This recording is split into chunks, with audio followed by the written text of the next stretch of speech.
I'm Don Jorgensen, your host on Issues and Candidates. Hello and welcome. Thanks for taking your time to be with us today. With us in the studio is Jeff McLynch.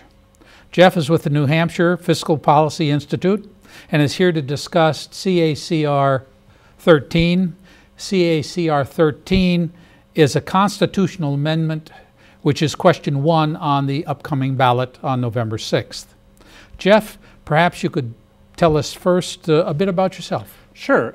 Well, as you said, I'm the Executive Director of the New Hampshire Fiscal Policy Institute, and prior to that I've had careers both in government and outside government in the nonprofit sector, but all basically working on behalf of low-income households and vulnerable populations and working on the programs and services that they look to every day. So for instance, when I first came out of graduate school, I worked for the Social Security Administration for a few years and then moved on to work for the House Ways and Means Committee in Congress, working on Social Security issues there. I also had a short period working for a national think tank in DC known as the Institute on Taxation and Economic Policy. I was state policy director there, and part of my job was to make sure that policymakers in each of the 50 states and the public there had timely and accurate information about tax systems. But I've been the executive director of the New Hampshire Fiscal Policy Institute since March of 2010 now.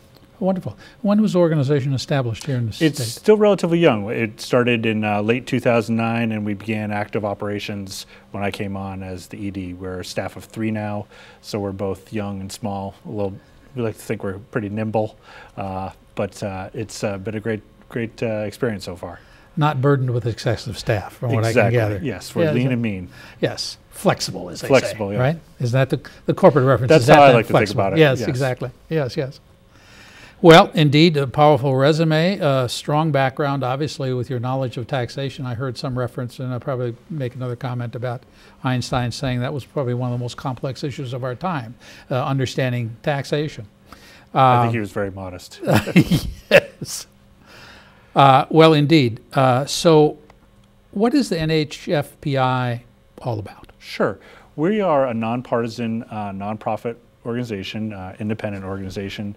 We're based in Concord, and our mission is to explore and develop and promote public policies that foster economic opportunity for all people in New Hampshire, but in particular low and moderate income people. And so what that means on a day-to-day basis is that we'll produce reports on a variety of topics, whether it's the state's tax system, whether it's the content of the state's budget every 2 years, or policies like Medicaid, and try to explain for policymakers, for members of the press such as yourself, and for the general public, the content of those policies and what they might mean for people living and working here in New Hampshire. And we've done a lot of work in the past year or so on the topic we're going to talk about today, question 1 on the ballot, but we've also done a lot on Medicaid, trying to understand what the Affordable Care Act may mean for expanding Medicaid and the benefits it could bring to New Hampshire. We've also done a lot of work looking at proposals to reduce taxes in New Hampshire and why they may not be particularly cost effective and what they might mean for funding of state services. Interesting. So may I kind of divert a little bit and say you wouldn't be averse to coming here to talk about what the implications of taxation and the Affordable Health Care Act would be for the state? We'd be more than happy to do that. Lovely. Well, I think that there's a lot of confusion out there from what I can gather in talking to many people, and I myself don't feel as if I have a sufficient knowledge to really be to make what one could call informed decisions, which is I think what we're really all about as a society, trying to make informed decisions about the issues that we're facing. Absolutely, and that's really what NHFPI is all about. We just want to make sure that when policymakers meet in Concord, that they have the best information available to them, and when people are thinking about how they're going to vote or how they may interact with those legislators, that they have the best information available to them as well. Wonderful. Now, as I understand it, you're independent, you're nonprofit, and you're nonpartisan. That's right. I like that idea in many respects. Now, you also advocate for fair and smart planning rather than just, shall we say, informing people. You're also out there if you see that a plan really has a lot of holes in it or has some extraordinary value, you're out advocating for that as well, regardless of where it comes from. We do, and we take the research that we've compiled or that we've gathered from our own investigation or from other sources and try to put that to use in the policy process, so that if there is a proposal, say for instance, we lobbied on this particular measure when it was in the legislature, pointing out what some of the consequences of it might be, what some of the flaws in it might be. And we met with legislators to talk to them about that. We testified in the legislature and worked with other organizations that shared our views. Excellent. Thank you very much for that, for doing that. Let's talk a bit about goals. If you have a couple minutes to address them. What are the goals of the organization? What direction are you headed? What do you see as, to some degree, your challenges associated with those goals in the upcoming cycle? Well, I think, as I mentioned earlier, I think first and foremost is just the provision of information about fiscal policy and economic policy here in New Hampshire. But I would say in terms within those areas, our principal concerns are making sure that the programs and services on which working people here in New Hampshire rely, whether it's public education, whether it's health care, whether it's social services they may need to find or keep a job, that those are efficient and effective and adequately funded. And so secondarily to that, we want to make sure that the state's tax system is doing the job that it's designed to do, providing revenue, and that it does it in an economically sound but equitable manner, so that people who are struggling to make ends meet don't face a greater obstacle to economic security because of the state's tax system. And we can talk about this a little bit later, but right now that is posing an obstacle to getting ahead for low and middle income folks. We also are concerned about the state's economy and making sure that everyone has a fair opportunity and that everyone has the skills that they need to be able to compete in today's marketplace. A big issue. Absolutely. A big issue for the nation, not merely our state. Certainly. Well,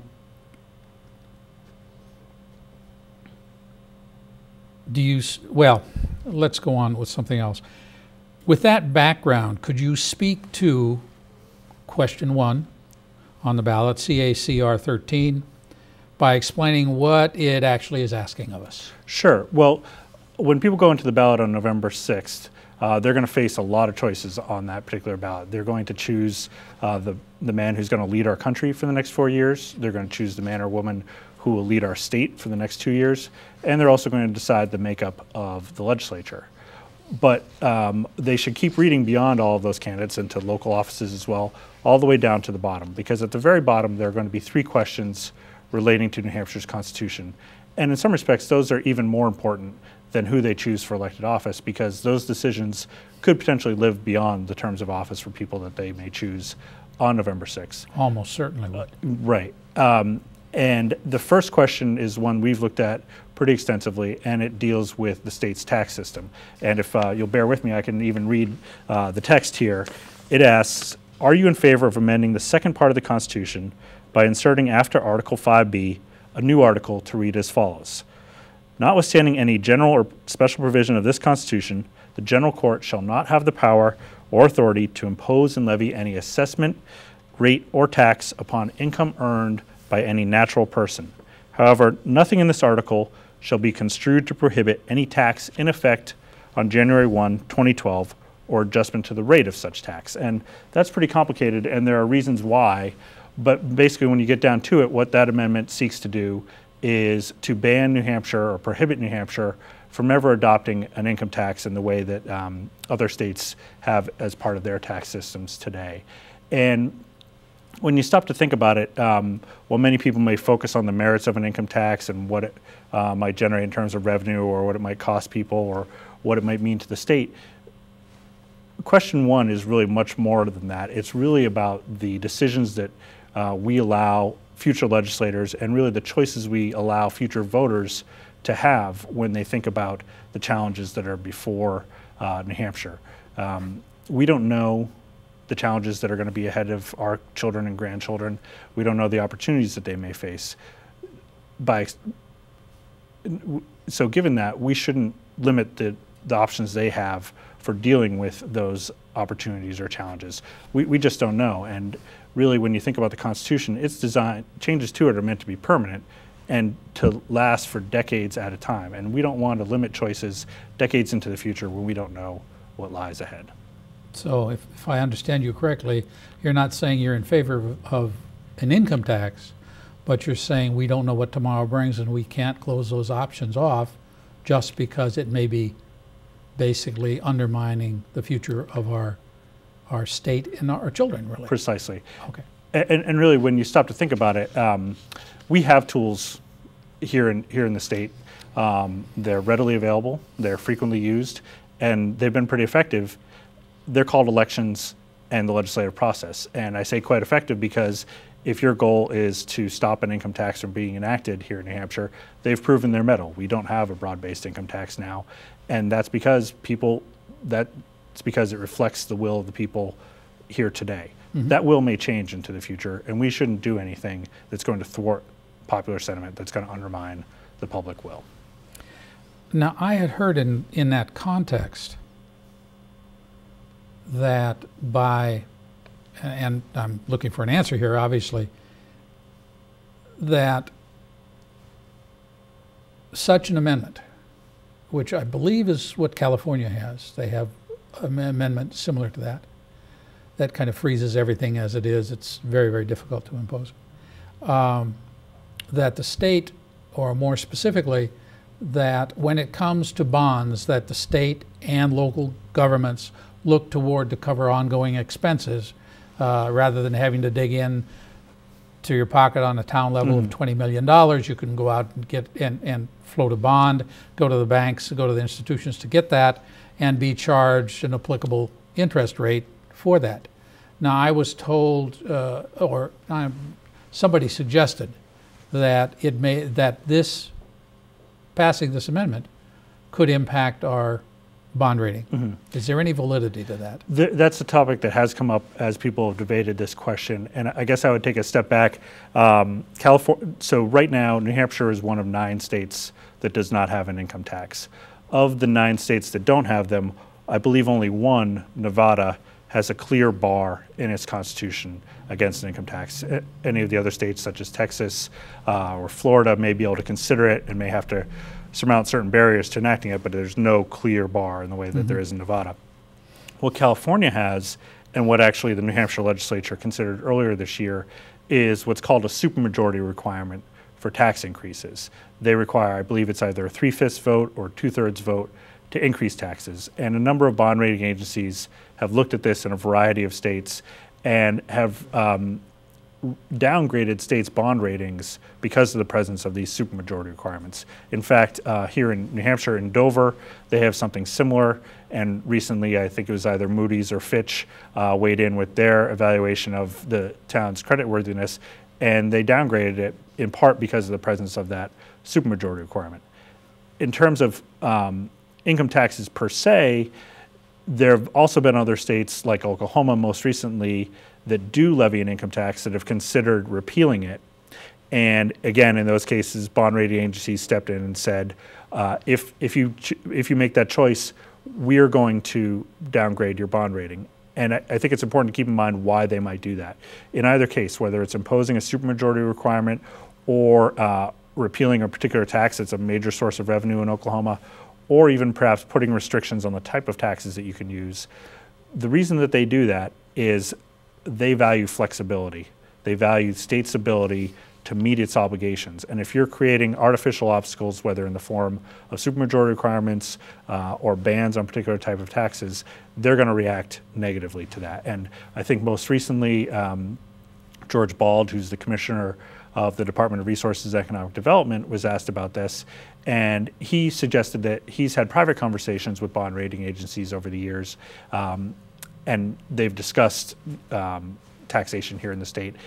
And his impression was that New Hampshire has always had a relatively favorable rating because we do have a capacity, an untapped capacity, to generate revenue if we should need it in the event of emergency, because we don't yet have an income or a sales tax, and we could always look to those types of taxes if we needed to. But if question 1 were put in the Constitution, that option would be foreclosed. We wouldn't have that kind of flexibility any longer. That's interesting. Now, what this amendment really means, as I understand it, is that it will, I believe you'd said this, but verified, it basically freezes our current tax system as is. No changes or no increases possible, can't do it. Okay. It would by and large freeze our system in place. The only option that would be available would be the adoption of a sales tax because it doesn't speak to that particular issue, but that seems unlikely as well. People just don't look upon that favorably. So really what it does is it leaves in place our current system and the flaws of our current system as well.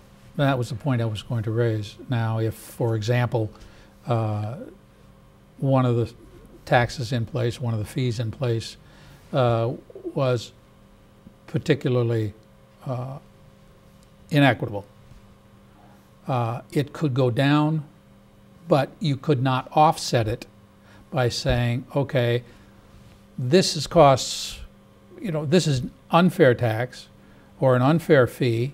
We think it needs to be adjusted.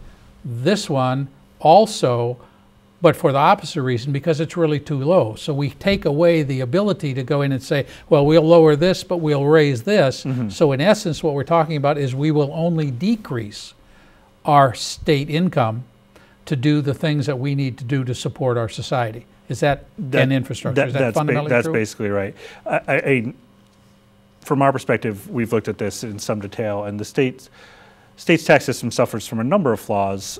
Among them are the fact that the state tax system, state and local tax system combined, asks much more of low and moderate income households than it does of upper income ones. Just to give you some specific numbers, and these data are from 2007, but basically if you look at people at the very bottom of the income distribution in New Hampshire, the poorest 20% of households, these are folks that made less than $25,000 that year.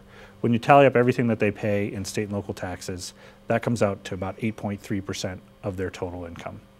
Conversely, if you look at the very top of the income distribution, the wealthiest 1% of households in New Hampshire that year, these are folks that made on average about $1.6 million.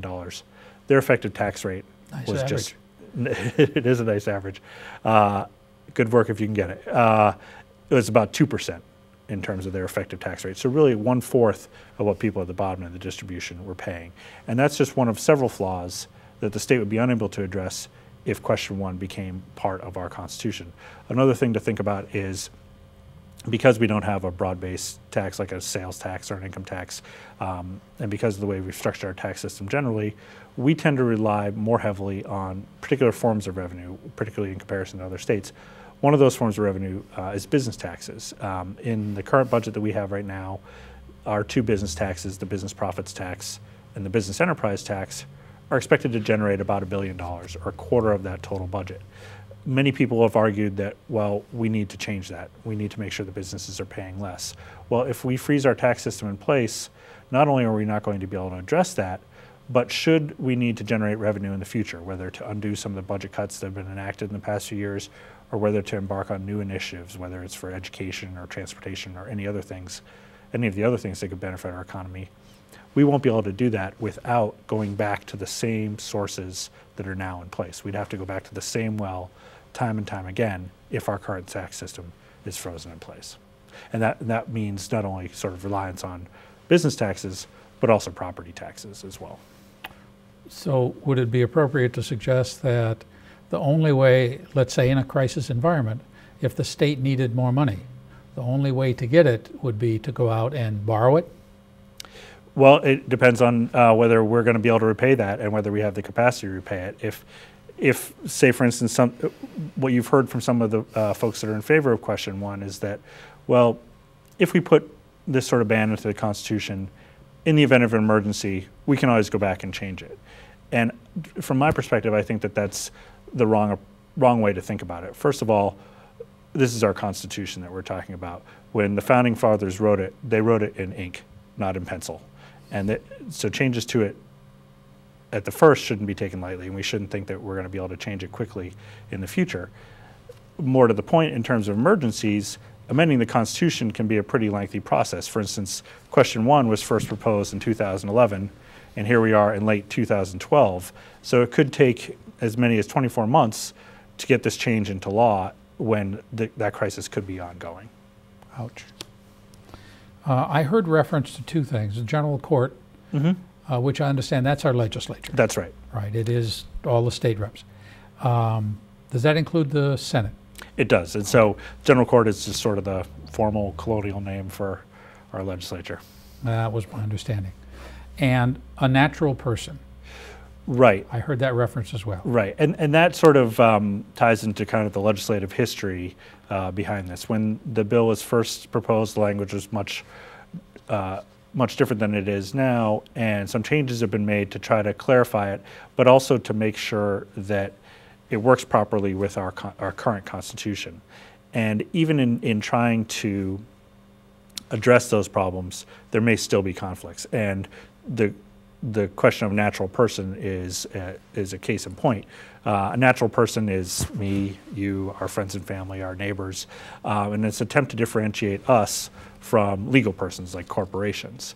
But in working on this particular amendment, we've communicated with a professor at the University of New Hampshire Law School, a gentleman by the name of Marcus Hearn, who's a scholar of the New Hampshire Constitution.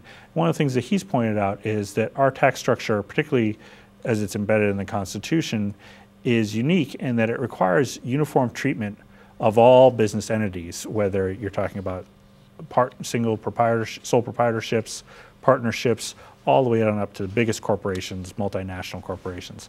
And even by trying to have this phrase natural person in the Constitution, you may conflict with existing provisions of the Constitution relating to business taxation. And it's unclear how the Supreme Court might resolve those potential conflicts, but as it stands right now, we have one uniform rate, one flat rate on all entities under our business taxes. One possible outcome of this conflict, one way it might get resolved, is to allow different rates among different types of entities, and even perhaps to have graduated rates. And I don't think that's something that anybody has really contemplated, and I don't think it's something that proponents of this measure really thought through when they considered it. In essence, you're dealing with unintended consequences. Absolutely. Yeah. Any other unintended consequences that you see associated with this? I think we talked a little bit about the potential impact on the state's ability to borrow or repay money. I really do think it's just sort of the limit on choices that is really at the core of this debate, and the limit and the change in which we allow ourselves and our children and our grandchildren to decide issues for themselves. I really think that people have a very immediate focus on the current situation in New Hampshire and preserving or maintaining the status quo without looking to the future and without thinking about how things might change into the future and how we might respond to those changes. Thank you for that. I just have a couple more questions. We've got about 7 more minutes here, Sure. so I'll get to them. As an organization, NHFPI has been exploring, developing, promoting public policies that foster economic opportunity and prosperity for all of us. A certain level of fairness as well, I understand, is a principal issue. If this amendment passes, how would it impact moderate to low income families and individuals? I think we talked about that a little bit in terms of the flaws of the state's tax system. And New Hampshire, like many states, has what you could consider an upside down tax system. It asks much more of low and moderate income people than it does of upper income ones.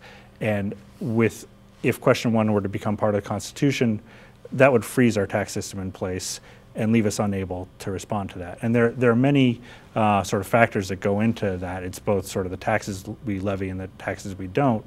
I'll give you an example. For instance, as we've talked about, New Hampshire relies pretty heavily on property taxes as a means of generating revenue.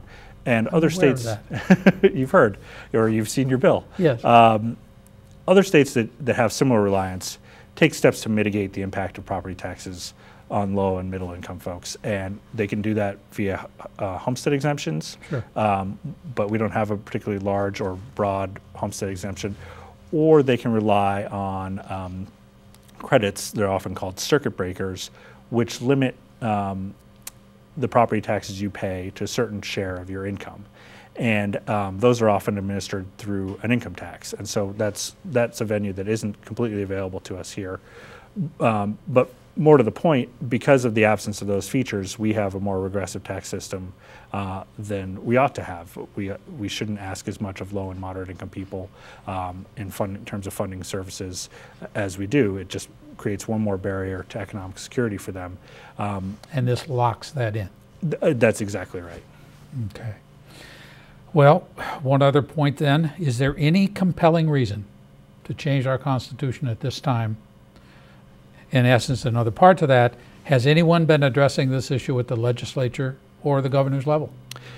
That's a great question. And I think in recent history, the most recent consideration that's been given to an income tax was around 1999, 2000. So it's been well over a decade since the legislature has given really serious thought to taking that particular approach to generating revenue. Yes, there have been bills that have been introduced, but as we know, there are many hundreds, perhaps even thousands of bills introduced every year. They all get a hearing, but that doesn't mean that people are very serious about it. And so this is not an issue that has been seriously considered in the legislature. It's certainly an issue that comes up in this year's gubernatorial races, and both candidates for governor now, Ovid Lomontaine on the Republican side and Maggie Hassan on the Democratic side, have both indicated that if an income tax were to reach their desk, they would veto it. And Pretty that's emphatically, yes. Yes, and that reflects sort of popular opinion and where we are as a state today. So with that sort of popular opinion in place, and with the legislative institutions and the electoral process that we have in place today, there really isn't much need to create this new part of the Constitution. We really, when you stop and think about it, our Constitution has been around since the 1780s, 1790s. It's served us well over those 2 centuries with relatively few changes. So we ought to take a cautious approach to dealing with the Constitution and not make changes dictated by politics or immediate concerns, but really look to the future. Interesting. What I'm hearing is that, well, I'll ask a question actually on that. How often has New Hampshire voted to amend its Constitution? I think that if you go back all the way to the 1780s, it may have been about 24 times. It's been relatively rare in the past 3 or 4 decades, and there's a reason for that. I think it was 1980 or thereabouts, we changed the Constitution to change the process by which it can be amended. Previously, it could only be amended via constitutional convention. Now we have the capacity, if the legislature, and which they did for question 1 and question 2, if the legislature passes a proposed amendment by a 3/5 vote in both the House and the Senate, then it's put to the voters. And they themselves need to approve it by a 2/3 vote. So there is a pretty high bar for amending the Constitution. And I think since 1980, it's maybe only been about 4 or 5 times that we've made changes to the Constitution. Interesting, interesting. So if I may summarize then, what you're suggesting is it really does tie the hands of future lawmakers. That's exactly right. Point 1. It's also a lost opportunity for our children and our grandchildren in case crises arrive where they need to, because fundamentally we don't know what tomorrow is going to bring. Exactly. Okay. And they may well decide we still don't want an income tax, we still don't want a sales tax, and that means the outcome is exactly the same without ever having to amend the Constitution. Well, I certainly appreciate this very much. Now, if people want to further check this out, they want more information. Sure. Where could they go? Well, we have a page online, perhaps. We have a page on our website. Our website is www.nhfpi.org. Okay. And we have a page there with some resources on this question.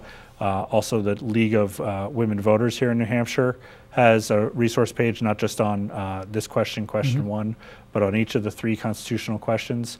Their website is lwvnh.org. Okay. And then there's one additional website, protectnhconstitution.org, where people can go and find out more about these 3 constitutional questions. Excellent. Well, we have about 45 seconds remaining. We've obviously covered a number of points, but are there any other points that you would like to make? I guess what I would ask people to think about when they go to vote on November 6th is that we're a state that takes a lot of pride in our approach to democracy. We love the fact that we're the first in the nation when it comes to presidential primaries. We have town meeting season every year. We have an incredibly representative legislature, 400 members for a population of 1.3 million people. I think maybe India and Ireland are probably the only countries that are more representative. We have Congress, of course. Our Constitution is a central element of those democratic institutions. And so changes to it really ought to be rare and well thought through and demonstrate a clear need. Question 1 has not demonstrated that need. So I would urge people when they go to vote no on question 1. Well, Jeff, thank you very much for joining us and giving us a great deal of information on the topic. And finally, to the people who have taken the time to view this, thank you for joining us in Issues and Candidates, and good night.